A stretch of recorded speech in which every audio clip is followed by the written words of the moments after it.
an even more engaging experience. JR, what's up? What an exciting day. It's a pleasure to be here in the studio with you. I'm excited for today's flight, and I'm looking forward to sharing this journey with all of our viewers across the globe. Now, today's flight is in collaboration with the Italian Air Force and the National Research Council. The mission is called Virtute 1, both an acronym for Volo Italiano per la Ricerca e la Tecnologia Suborbitale, or Italian Flight for Suborbital Research and Technology, and the Latin word for virtue that is also in the Italian Air Force motto, Virtute Siderum Tenes, with virtue to the stars. Now, today's flight is already well underway. Our crew on board our Spaceship Unity took off, made it to our mothership Eve at around 8:30 a.m. Today will be our 6th space flight and the start of our commercial service, when we take research and private astronauts to space, having successfully completed our thorough flight test program with Unity 25 in May. Virgin Galactic space flights can be carrying our future astronauts for the spaceflight experience or researchers conducting science.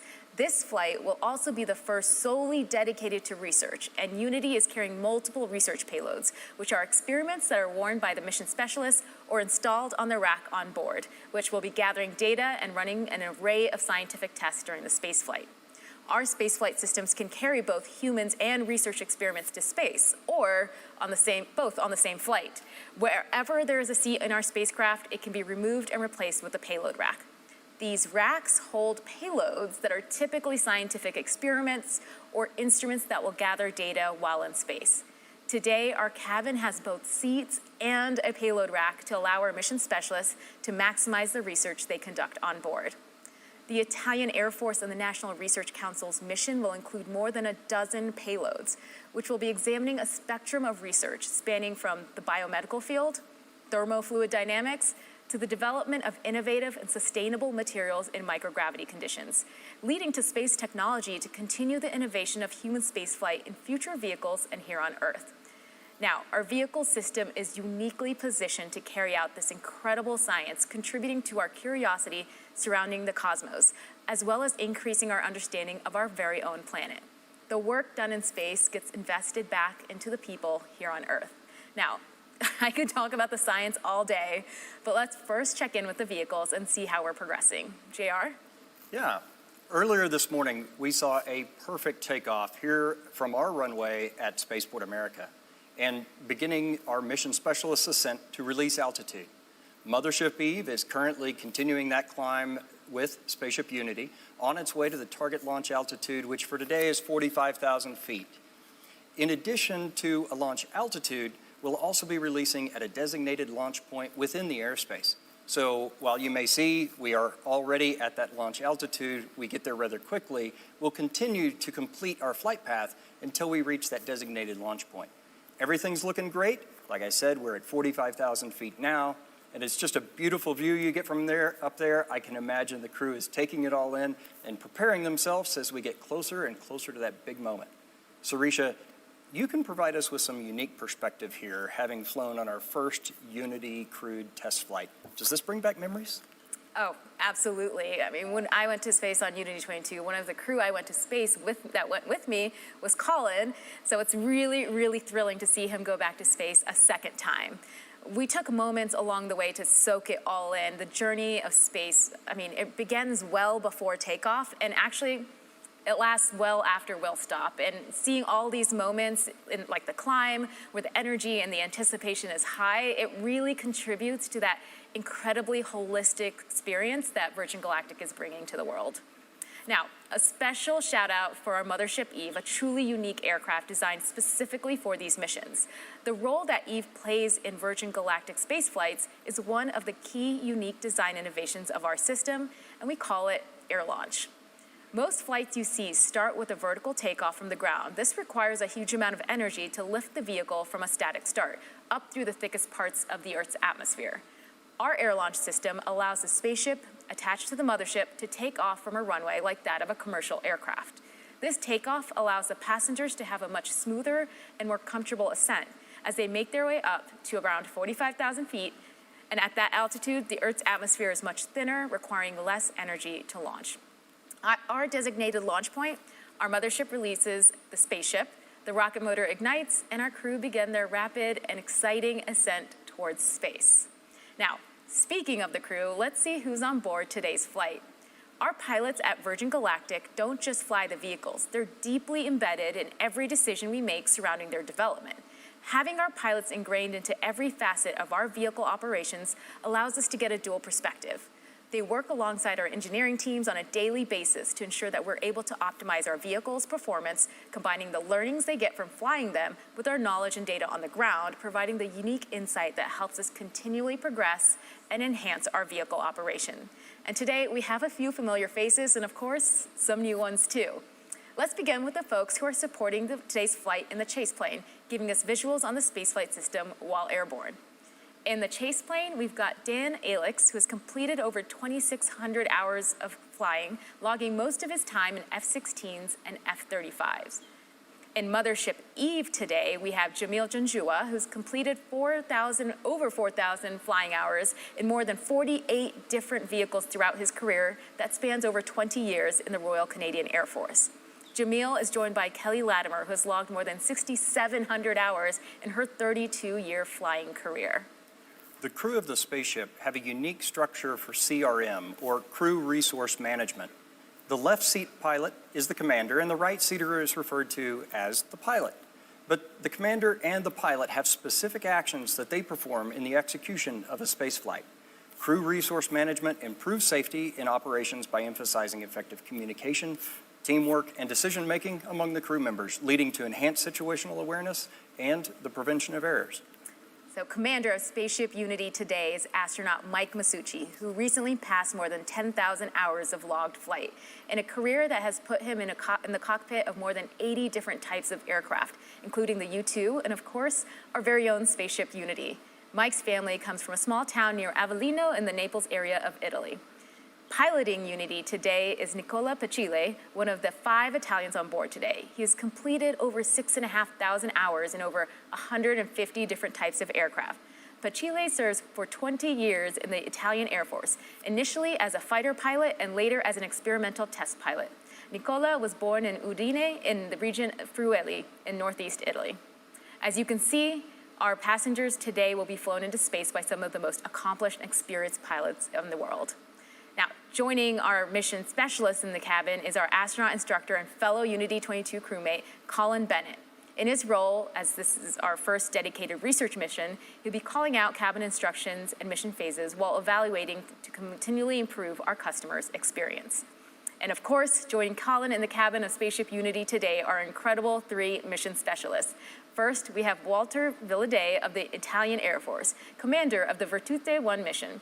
Colonel Villadei is a space engineer and cosmonaut that will be serving as today's mission lead. His role will be to tend to the rack-mounted payloads during the weightlessness portion of today's flight. He will also be wearing cutting-edge smart suit that will measure his biometric data and his physiological responses. Next up, we have Angelo Landolfi, who is a physician for the Italian Air Force. Lieutenant Colonel Landolfi will be conducting tests that measure cognitive performance in microgravity. He will also be activating syringe payloads from his seat that will investigate how certain liquids and solids mix in microgravity. Our third mission specialist is Pantaleone Carlucci, who is an aerospace engineer and researcher for the National Research Council. Carlucci will be wearing sensors that examine heart rate, brain function, and other human performance metrics in microgravity, and will also be conducting these experiments from his seat. All 3 are contributing to exciting research and technology development with unique experiments. Once cleared to unstrap, 2 mission specialists will likely stay seated to conduct their work, while Walter will be unstrapped, tending to experiments in the back. Now, JR, let's take a break and get an update from our crew who's on Eve and Unity. Certainly. So, Sarisha, I've just heard from our MCC that the L-10 checks have been accomplished and complete.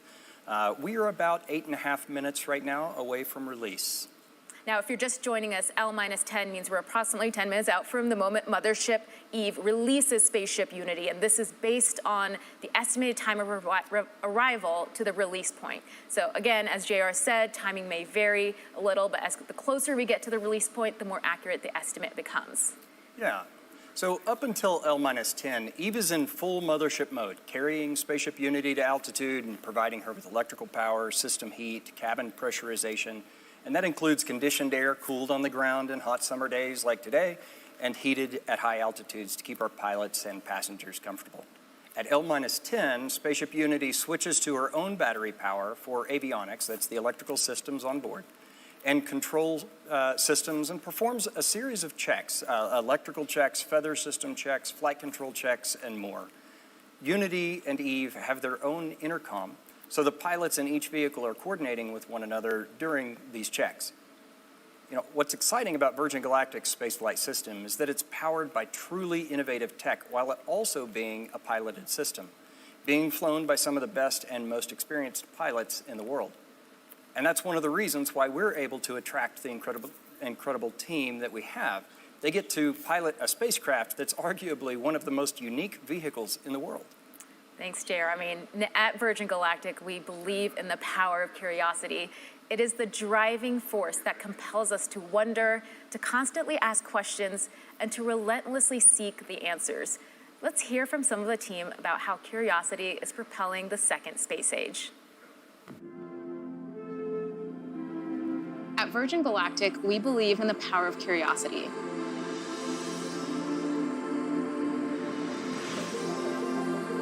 Humans are an adventurous species. It's very natural for us to want to go and explore space. But we have an opportunity to be at the very birth of routine access to space. It's going to be transformative. This first commercial flight is a research mission conducted by the Italian Air Force, featuring human researchers and payload experiments. We're able to further the technologies and the research that end up helping to better human life here on Earth.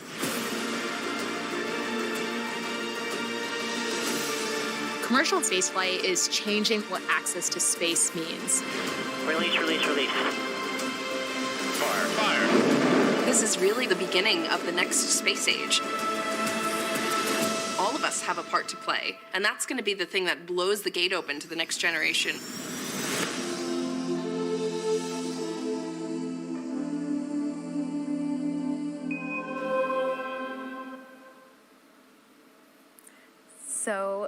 So inspiring. I can't wait to see where our shared curiosity takes us next. The Italian Air Force and the National Research Council have definitely used their curiosity to fuel their exciting experiments being conducted on board today. They are using the suborbital space lab to the fullest.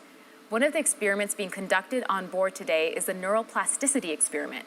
This is a passive experiment consisting of cell culture flasks containing human neural cells in cultures that will fly in a pocket of the researcher's flight suit. The experiment will test the ability to maintain stem cells in culture during suborbital flight and test the early effects of hypergravity, or high Gs, and microgravity, or low Gs, on neuroplasticity, which is the ability for cells to adapt to their environment. Data from this flight will be used for insight into physiology and pathology, but also be used to investigate biological processes for human spaceflight future missions, and to study and develop new agents for therapeutic purposes for people here on Earth. Now, this is just one of many experiments on board for this mission the crew will be looking after. And speaking of the crew, JR, can we get an update? Yeah, so we're about 4 minutes out currently at this point, and the pilots are ensuring the spaceship is in the launch configuration after going through the various L-10 checks, confirming that all the settings are go for launch. This is also when Spaceship Unity will isolate the air supply from Eve and prime the rocket motor by opening the backup oxidizer valve. Once these actions are complete, the pilots will seek clearance from the MCC, that's shorthand for the Mission Control Center, for release. So it consists of experts from various disciplines and departments across the company, and they're verifying checks with our crew every step of the way. I don't know about you all, but I can feel the anticipation building just watching the screen. I can only imagine what it would be like to be on board right now. It must be incredibly exciting. Exciting is definitely an understatement at this point. You're just anticipating the release. I can't imagine what the crew is feeling, and they're anticipating the release and really everything that happens afterwards. So maybe, JR, you could give us a quick overview of the profile? Yeah, after release, the crew lights the rocket motor, and Unity's trajectory to space begins in that horizontal release position before turning towards space, a maneuver we call the gamma turn.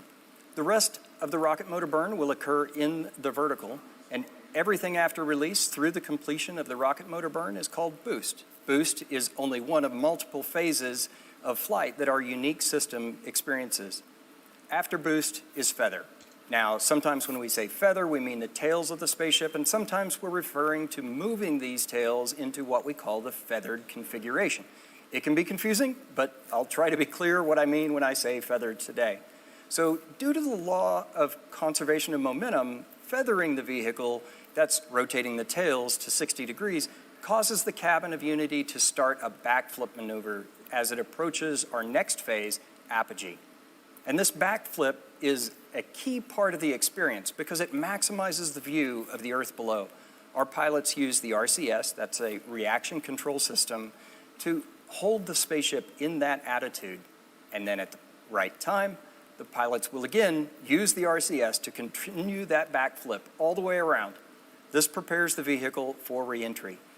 In the feathered configuration, the vehicle presents a large area of the wing to the atmosphere, allowing our system to burn off energy while still high in the thin atmosphere. And then after re-entry, the feather is once again lowered and locked, turning Unity into a glider. It's in this configuration that the pilots will fly back to Spaceport America in what we refer to as the glide phase.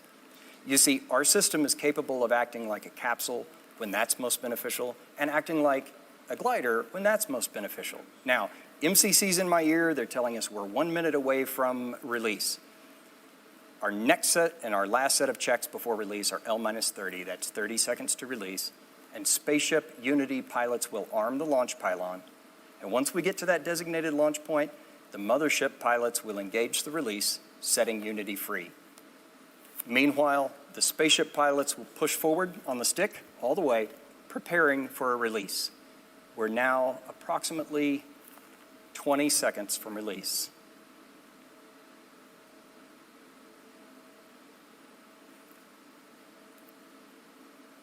Ten, 5, 3, 2, 1, release, release, release. Ignition. Good control. Trimming, that's pulling the nose up. And trim is set. We're now traveling at approximately Mach 1.4. There's max Q, that's the maximum dynamic pressure on the vehicle.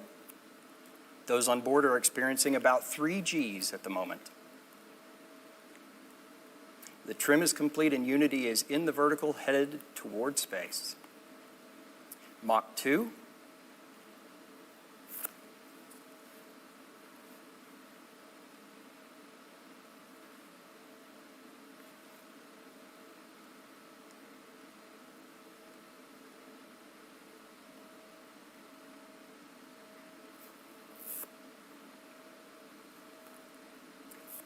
Mach 2.8, rocket motor cutoff. Amazing. All right. Predicted apogee today is 275,000 feet. That's 84.3 kilometers. Incredible. Our mission specialists have been cleared to unstrap and enjoy the zero-G experience. This is amazing. What you're seeing is Colonel Villaday going to the back to tend to the payloads that are mounted on the rack. You can see Landolfi and Leo starting their experiments in their seat and having, looks like, a great time, of course. Yep. The feather is moving, as you can see. Starting that backflip maneuver I spoke of, the feather is now fully up. Amazing. And Viva la Italia! This is 100 years for the Italian Air Force. So happy centennial to the Air Force. This is absolutely incredible. And welcome to space, astronauts. How absolutely incredible. Benvenuto nello spazio. Congratulations to Walter, Angelo, and Leo on becoming astronauts today. And a special congratulations to our pilot, Nicola, for his first space flight. Welcome back to space, Mike and Colin. This is absolutely incredible. Wonderful. You can see I'm tripping over my words because I can see all the excitement here. And we've also trained our astronauts as part of our training program to, at apogee, go to the window and take a look outside. So you're seeing them take a look and really reflect and take in the view, because all of the science and all of the research that they're conducting on board is for that vehicle, for that planet that they're looking out on. It's really that science and research being invested back into this planet, and it's important for them to reflect and see where their hard work is going. Right. We have achieved apogee at 85.1 kilometers or 279,000 feet. Incredible. The pilots are currently completing the backflip maneuver, orienting the vehicle for reentry. Now, just before 0.1 Gs, the pilots will give that return to seats call to the mission specialists. And our training team has worked this portion of the flight out so that it's very natural and intuitive for our passengers. You know, when we talk about space travel, a lot of people know and they expect the boost portion of flight to be loud and thrilling, and of course it is. But what's interesting is that the reentry is actually very similar. So as supersonic air flowing over our vehicle in the feathered configuration, shock waves form on top of the cabin, and those are audible to those inside. And for those of you on site here at Spaceport America watching from the ground, you should hear a double sonic boom as Spaceship Unity once again breaks the sound barrier. We're currently at Mach 2.5. Incredible. And just back to 1G as we begin reentry. And those views are just absolutely amazing. Yes.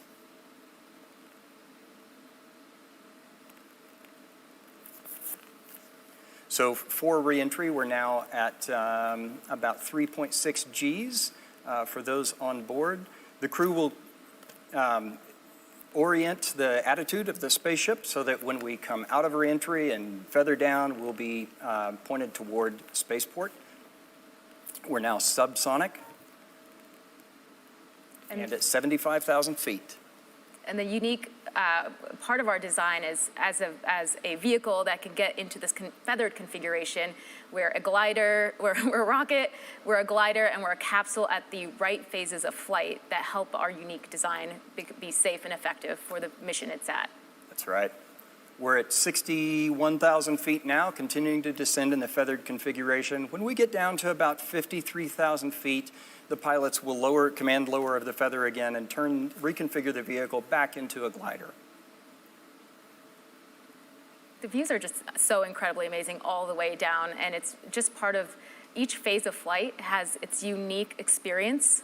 It has the ability to also conduct science. Our payloads that are on the rack are conducting and recording data all the way through each phase of flight. So you get hypergravity and low gravity data and that transition in between. The feather is almost completed. The feather down. It is now down and locked. Those watching from Spaceport America, now's a great time to go outside. Unity will be coming into view, and you can cheer on the crew as they return to Earth. Now, the mission specialists on the flight are supported by an incredible team on the ground from both the Air Force and the Center for National Research in Italy, who designed and developed the research being conducted on board. Space-based research is an incredible capability that is being opened up by suborbital vehicles like our own spaceflight system. One of the researchers utilizing this capability to the fullest is here with us in the studio. I'm so excited. A future astronaut, a friend, and a space-based researcher, Kelly Girardi. Welcome to the studio. Thank you. I'm so excited to be here. Thanks for having me. Okay, I gotta ask, how are you feeling having watched this incredible crew go to space today, knowing that you're gonna be there on a future space flight? It's surreal, I have to say. Just the energy outside, and I've had the benefit from being on this side of the live stream for a number of Virgin Galactic space flights, including yours, and it's so special to experience that here at Spaceport America with the crew and their families and the Virgin Galactic workforce and mission control. And it's emotional. I remember during your space flight when I heard release, release, release, I burst into tears, and I'm glad that my mic was off during the live cast, but it's the profundity of human spaceflight, and I'm so ready to be on the other side of this live stream. It's incredible. I mean, this is my 6th space flight, and you probably saw I was tripping over my words. I just couldn't get it out because of the excitement. Exactly. And so you're on a future dedicated research mission. Could you tell us a little bit about the science that you're going to be conducting? Yeah, absolutely. So I'm flying on a dedicated research mission. I am representing my research institute, the International Institute for Astronautical Sciences, and I'm going to be doing healthcare and fluid research in space. I'll be wearing a wearable sensor system to take biometric monitoring. It's called the Astroskin. It's currently worn by astronauts on the International Space Station, but my flight will be the first time we're collecting data during the launch, re-entry, and landing phases of flight as well. And then fluid research. To help design, I'm going to be looking at how fluid behaves in a container in microgravity during flight, and that can help inform new designs for life support systems or syringe design for administering medication in space, things like that. So I'm very excited. I can't wait. Me too. I cannot wait. So what role do you see suborbital vehicles like VSS Unity playing in future research? Yeah, it's critical. I mean, this is a new era of access to space, and there is a tidal wave of scientific research that can benefit from this platform. You know, we've done a lot of work, a decade of work here on Earth, iterating with payloads, payload operations, technology iteration, international collaboration, parabolic flight campaigns where the aircraft takes that roller coaster profile here on Earth, where you get short bursts of microgravity. That's amazing for quickly iterating on technology, but to really validate it, you need high quality microgravity and you need longer duration exposure to microgravity. You need to be in space. And so I'm really looking forward to the availability of Virgin Galactic as a platform, not just for the scientific community, but for academia, for students, for so many. So I'm so excited to get to be a part of that. Yeah, absolutely. So I know you did not plant this question. Everyone watching should not plant this question, but Kelly, I loved your book, not necessarily rocket science. I did not plant that question. But part of the appeal of suborbital vehicles is really opening up the aperture of who can do science and technology. And this is just another science lab for people to utilize to further whatever field of research that they're in. Can you talk about some of the other research fields that are utilizing these kinds of capabilities, maybe even at IAAS? Yeah, absolutely. It's really multidisciplinary. It's not just space science. My colleagues come from such a wide variety of backgrounds and fields of research. I've been particularly motivated by some of my colleagues who are doing research related in space, related to the quality of human life here on Earth, human health and well-being, whether that's biomedical or pharmaceutical research, or even new ways to approach telemedicine or, technical instruction for remote or extreme environments. I just think those are use cases that are so compelling and interesting to me to really use space to benefit life here on Earth. It's absolutely amazing. And I love how you speak about this industry because you've been an advocate and a part of this industry for a while. And can you talk about what drew you to the commercial space side? Yeah, absolutely. I have long been an evangelist for the commercial spaceflight industry, and I've really been inspired by it. I have a deeply rooted belief in the potential of this industry to open up access to space, to truly democratize access to space, certainly for science communities and for the research community like myself and the crew of Galactic 01, but also for civilians of all disciplines. I really do believe that the space age is a broader cultural movement and that our next giant leap will require the talents of artists, engineers, and everyone in between. Space is our shared past and our shared future, and that's why I wrote not necessarily rocket science. Okay, well, we're going to be getting to landing soon, but I wanted to ask if you had any parting thoughts before I release you to go cheer on the crew as they return to Earth. Yeah, just awe, excitement. I'm sure you can tell. I'm just, it's amazing to be here. And just deep appreciation for all that goes into this and all that this means. I know this is the beginning of routine and regular commercial operations, but to me, it will never get old. Oh my God, thank you so much for joining us here. I'm going to run down and welcome that crew back. Thank you, Thanks. Kelly. All right, this is just an absolutely exciting time for the research community. I mean, the excitement off of Kelly is just palpable, and I can't wait for us to be cheering her on as she does her research in science and space soon. So let's check in with our crew on their descent back to Earth. Absolutely. So we are just over 11,000 feet.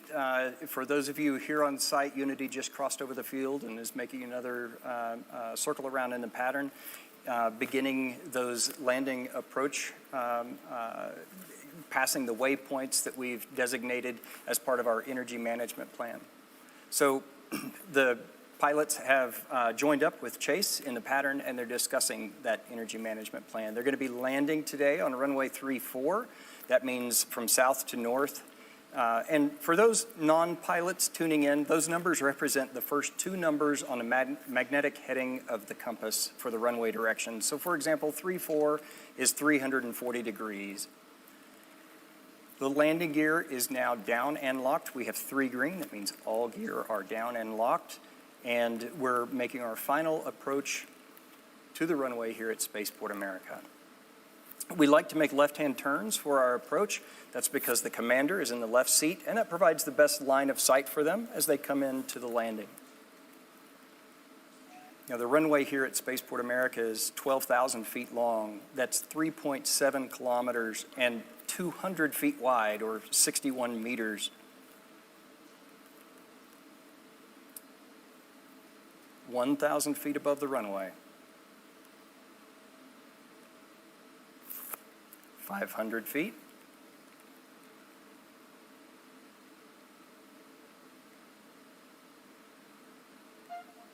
Over the threshold, that's the beginning of the runway.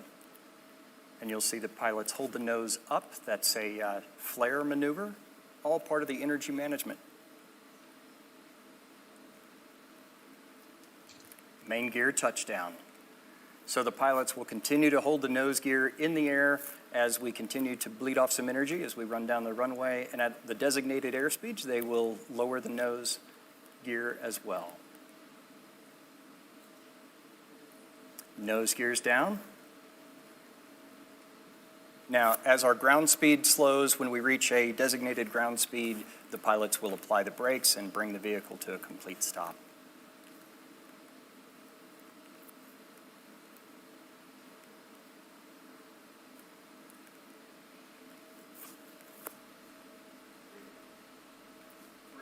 All right, braking now.